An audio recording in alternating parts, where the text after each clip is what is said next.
Assalamualaikum warahmatullahi wabarakatuh. Puji syukur kehadirat Allah Subhanahu wa Ta'ala yang telah memberikan rahmat dan hidayahnya kepada kita semua. Salawat dan salam tidak lupa kita sanjungkan buat Nabi besar kita, yakni Nabi Muhammad SAW. Allahumma sholli ala Muhammad wa ala ali Muhammad. Kami dari kelompok 13 pada kesempatan kali ini kami ingin mempresentasikan mengenai modul pertemuan ke-7, yaitu topiknya tentang mengorganisasikan perusahaan bisnis. Sebelum itu izinkan kami memperkenalkan diri. Saya sendiri Nur Hazifah Fitraini sebagai moderator yang pemandu jalannya presentasi ini. Di sebelah saya Reski Asmausna sebagai presentator 1, dan di sebelah saya lagi saya Yunasari sebagai presentator 2. Baiklah, kami akan memulai presentasi kami yang akan dibacakan oleh saudari Reski. Perusahaan bisnis adalah suatu proses penyusunan struktur organisasi yang sesuai dengan tujuan organisasi dan lingkungan yang melingkupinya, di mana dalam mengorganisasikan perusahaan bisnis membahas tentang elemen-elemen yang mempengaruhi struktur organisasi perusahaan dan membahas spesialisasi dan departementalisasi sebagai kerangka bangunan dari struktur organisasi. Mengorganisasikan sebuah bisnis juga merupakan fungsi utama dalam manajemen bisnis dengan membagi kegiatan sesuai porsinya masing-masing. Tujuan ini untuk mempermudah manajer melakukan pengawasan yang lebih efektif dan optimal untuk menentukan mana sumber daya yang diperlukan dalam setiap kegiatan agar lebih efisien. Struktur organisasi.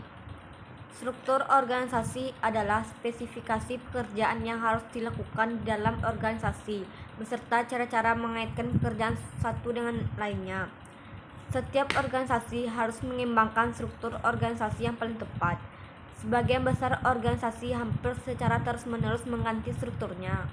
Bagan organisasi. Perusahaan menyiapkan bagan organisasi untuk menjelaskan struktur dan menunjukkan kepada karyawan di mana mereka berada dalam operasi perusahaan.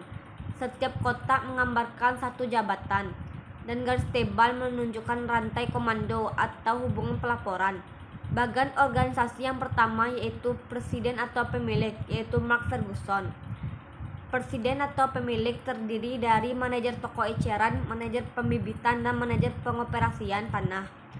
Manajer toko eceran terdiri dari pembeli atau buyer, dan manajer kantor. Manajer pembibitan terdiri dari pembeli atau buyer dan penyelia. Manajer pengoperasian tanah terdiri dari manajer rumah hunian dan manajer komersial. Aktivitas membangun struktur. Proses mengidentifikasi pekerjaan-pekerjaan spesifik dan merancang orang untuk menjalankannya. Menghasilkan spesialisasi pekerjaan. Setelah terspesialisasi, pekerjaan dikelompokkan ke dalam unit-unit logis, ke proses departementalisasi. Departementalisasi membuat suatu departemen sebagai pusat laba ke unit perusahaan terpisah yang bertanggung jawab terhadap biaya dan labanya sendiri. Kendali. Yang pertama, organisasi datar, yaitu perusahaan biro hukum pada umumnya, yang terdiri dari mitra ketua ditandai dengan kotak berwarna merah. Yang kedua, mitra ditandai dengan kotak berwarna biru. Yang ketiga, rekan ditandai dengan kotak berwarna hijau. Rentang kendali yang relatif luas ditandai dengan panah ke arah kotak rekan. Yang kedua, organisasi tinggi, yaitu Angkatan Bersenjata Amerika Serikat. Yang pertama, jenderal ditandai dengan kotak 1 berwarna biru. Yang kedua, kolonel ditandai dengan 3 kotak berwarna biru muda. Yang ketiga, mayor ditandai dengan kotak berwarna abu-abu berjumlah 3. Yang keempat, kapten dan letnan ditandai dengan kotak berwarna biru muda berjumlah 4. Yang kelima, petugas penjaminan ditandai dengan kotak berwarna hijau muda berjumlah 5. Yang keenam, sersan ditandai dengan kotak berwarna hijau tua yang berjumlah 4. Yang ketujuh, kopral ditandai dengan kotak berwarna oranye yang berjumlah 3. Yang ke-8, tamtama ditandai dengan kotak berwarna pink yang berjumlah 7. Rentang kendali relatif sempit pada tingkat yang lebih rendah di mana tugas-tugas serupa dan lebih sederhana. Jangkauan pengawasannya lebih luas, diarahkan ke panah kotak petugas penjaminan. Selanjutnya akan dilanjutkan oleh saudari saya, yaitu Saudari Irnasari. Kami persilakan. Baiklah, saya akan melanjutkan penjelasan dari presentator 1, yaitu jenis-jenis departementalisasi yang terbagi menjadi 5, yaitu yang pertama, departementalisasi berdasarkan pelanggan ialah departementalisasi yang berdasarkan atas penggolongan atau pembagian kelompok menjadi pelanggan atau orang yang membeli barang yang dijual oleh perusahaan. Yang kedua, departementalisasi berdasarkan produk, yaitu pola logik yang dapat diikuti bila jenis-jenis produk mempunyai teknologi pemrosesan dan metode pemasaran yang sangat berbeda satu dengan yang lain dalam organisasi. Yang ketiga, departementalisasi berdasarkan proses ialah proses pengelompokan atau penanaman bagian kelompok pekerjaan berdasarkan kriteria tertentu.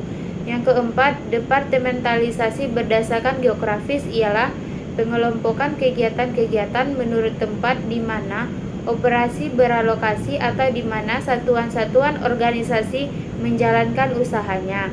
Yang kelima ialah departementalisasi berdasarkan fungsi, yaitu mengelompokkan fungsi-fungsi yang sama atau kegiatan-kegiatan sejenis untuk membentuk suatu kesatuan organisasi.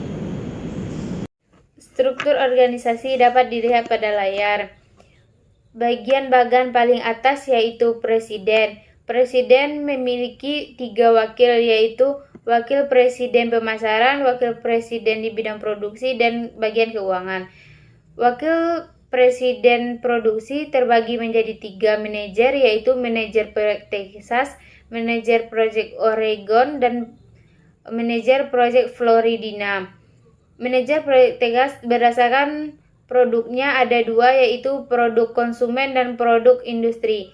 Manajer proyek Oregon memiliki berdasarkan produknya ada 2, yaitu produk konsumen dan produk industri. Sedangkan manajer proyek Florida ada 2, berdasarkan produknya ada 2, yaitu produk konsumen dan produk industri. Selanjutnya ada jenis kewenangan. Jenis kewenangan ini terbagi menjadi 3, yaitu yang pertama, wewenang lini ialah struktur organisasi yang wewenangnya mengalir dalam rantai komando dari pucuk pimpinan perusahaan ke bawahannya, dan rata-rata perusahaan bergantung pada departemen lini, yaitu departemen yang berkaitan langsung dengan produksi dan penjualan produksi tertentu. Yang kedua, wewenang staf, yaitu wewenang yang didasarkan pada keahlian dan biasanya berupa tugas memberikan nasihat kepada para manajer lini. Yang dimaksud sebagai staf adalah penasihat dan penyuluh yang membantu departemen lini dalam mengambil keputusan tetapi tidak memiliki wewenang untuk membuat keputusan akhir. Yang ketiga, wewenang komite dan kelompok, yaitu wewenang yang memberikan kepada komite atau kelompok kerja terlibat dalam operasional perusahaan sehari-hari. Selanjutnya ada contoh kewenangan. Contoh kewenangan dapat dilihat pada layar. Clerk, equipment, corp atau perusahaan, manajer staff, yaitu departemen sumber daya manusia dan departemen teknik. Manajer lininya itu memiliki divisi truk, divisi forklift dan bulldozer kecil, dan divisi peralatan. Divisi forklift dan bulldozer kecil memiliki bagian-bagian pula, yaitu pembelian, pemegangan material, pembuatan mesin, pengecatan, perakitan, penjualan, dan distribusi. Bentuk-bentuk dasar struktur organisasi. Yang pertama, fungsional, yaitu bentuk organisasi bisnis yang wewenangnya ditentukan oleh keterkaitan antara fungsi dan aktivitas kelompok. Yang kedua, divisional, yaitu struktur organisasi dengan divisi-divisi departemen yang memproduksi dan memasarkan produknya sendiri. Sampai korporasi beroperasi sebagai jenis yang bersifat otonom di bawah naungan korporasi yang lebih besar. Yang ketiga, ada matriks, yaitu struktur organisasi yang dibentuk berdasarkan kelompok-kelompok dan anggota kelompok melapor kepada 2 manajer atau lebih. Yang keempat yaitu internasional, pendekatan struktur organisasi yang dikembangkan untuk merespon kebutuhan memproduksi, membeli, dan menjualnya di pasar global.